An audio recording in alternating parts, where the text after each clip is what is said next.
दोस्तों, मैं हूं अमन कौशिक और बात करते हैं बेलाटोर की लाइट हेवी डिवीज़न के बारे में। अक्सर मुझसे ये पूछा जाता है कमेंट्स के अंदर कि क्या बेलाटोर की ये डिवीज़न बेटर है यूएफसी से, या बेलाटोर बेटर है यूएफसी से। और कई बार जो सीईओ हैं बेलाटोर के, स्टॉक कुकर, वो खुद कहते हैं कि बेलाटोर की ये डिवीज़न बेटर है आज वर्ल्ड में किसी भी कंपनी से, इवन यूएफसी से। लेकिन अब जो हुआ है पिछले कुछ दिनों में, 3 फाइटर यूएफसी से अब ज्वाइन कर चुके हैं बेलाटोर को, लाइट हेवीवेट डिवीजन को। सबसे पहले गए थे कोरी एंडरसन, जो कि farmer top 5 ranked UFC athlete हैं। फिर गए एंथनी रमल जॉनसन, जो कि एक बहुत ही एक्सप्लोसिव एथलीट थे लाइट हेवीवेट डिवीजन में और सिर्फ 2 बार ही हारे थे। और फिर अब रिसेंटली गए हैं यूएल रोमेरो, जो कि खेलते थे एक छोटी डिवीजन में यहाँ पे यूएफसी के अंदर। अब वो ज्वाइन करेंगे लाइट हेवीवेट डिवीजन को। बात करते हैं इन सब फाइटर्स के बारे में।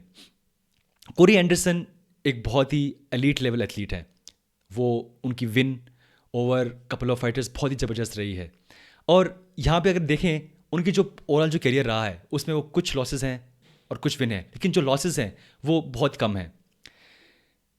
जोनी वॉकर, जो कि एक बहुत ज़बरदस्त प्लेयर थे, उनको उन्होंने हराया था। एक बार के लिए ये लग रहा था कि शायद जोनी वॉकर अब एक राइजिंग स्टार हैं। उनको हराकर डेफिनेटली उन्होंने प्रूव किया था कि वो अभी भी काफ़ी कुछ उनके पास है प्रूव करने के लिए। बात करें अगर एंथनी के बारे में, एंथनी रमल जॉनसन एक फॉर्मर टॉप 5 एथलीट हैं यूएफसी के लाइट हेवीवेट डिवीजन में। वो सिर्फ हारे हैं सिर्फ डीसी से, डेनियल कॉर्मिये के साथ। और ओवरऑल एक बहुत ही डेंजरस एथलीट, उनके नॉकआउट बहुत ही फेमस हैं। और soldier of God Yoel Romero, हम जानते हैं कौन है soldier of God. Yoel Romero explosive athlete, a freak athlete और बहुत ही एंटरटेनिंग। और अभी तीनों ही फाइटर अब खेलेंगे बेलाटोर के लिए। अब अगर देखा जाए, पूरी जो ये डिवीजन है वो इतने फेमस इसलिए हो रही है क्योंकि 3 फाइटर गए हैं छोड़ के यूएफसी को, ना कि अदर वे अराउंड। अब डेफिनेटली अगर देखें तीनों फाइटर को, क्या ये फाइटर जो कि गए हैं छोड़ के, कोरी एंडरसन, रंबल जॉनसन या रोयल मेरो, क्या वो चैंप बन सकते हैं यूएफसी के अंदर? मेरे हिसाब से नहीं। करंट जो लाइट हेवीवेट डिवीजन है, राइट, उसके अगर देखें हम उसके हिसाब से, तो शायद maybe Anthony Rumble Johnson जीत सकते हैं यान ब्लाउविच के साथ। लेकिन यूएल रोमेरो और Corey Anderson, I don't think so, अभी नहीं। और क्योंकि लेवल ऑफ कंपटीशन थोड़ा सा कम है बेलाटोर में, तो वहाँ पे ज़्यादा चांस हैं यूएल रोमेरो के चैंपियन बनने के या एंथनी जॉनसन के चैंपियन बनने के कंपेयर टू यूएफसी के अंदर। और इसमें कोई बुराई नहीं है। हर हर स्पोर्ट में अगर ज़्यादा ऑप्शन है वो बेटर रहता है। मान लीजिए अगर हमारे पास होता आईपीएल, वहाँ पे सिर्फ एक ही टीम होती है, 2 ही टीम होती, तो क्या कैसा होता? अब ऑप्शन है यहाँ पे प्लेयर्स के पास कि वो खामी जा सकते हैं। सिमिलरली अगर ज़्यादा ऑप्शन है फाइटर्स के पास, तो वो अच्छा है इन जनरल फैंस के लिए और फाइटर्स के लिए भी।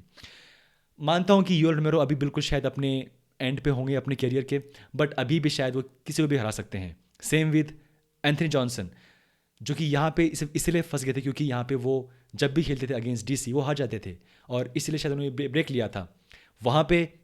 हु नोज, आई थिंक वो चैंप बन जाएं। और जोएल रोमेरो वर्सेस एंथनी जॉनसन, ये फाइट कौन नहीं देखना चाहेगा? तो ओवरऑल एक बहुत ही इंटरेस्टिंग टाइम आ गया है बेलाटोर की इस डिवीजन के लिए।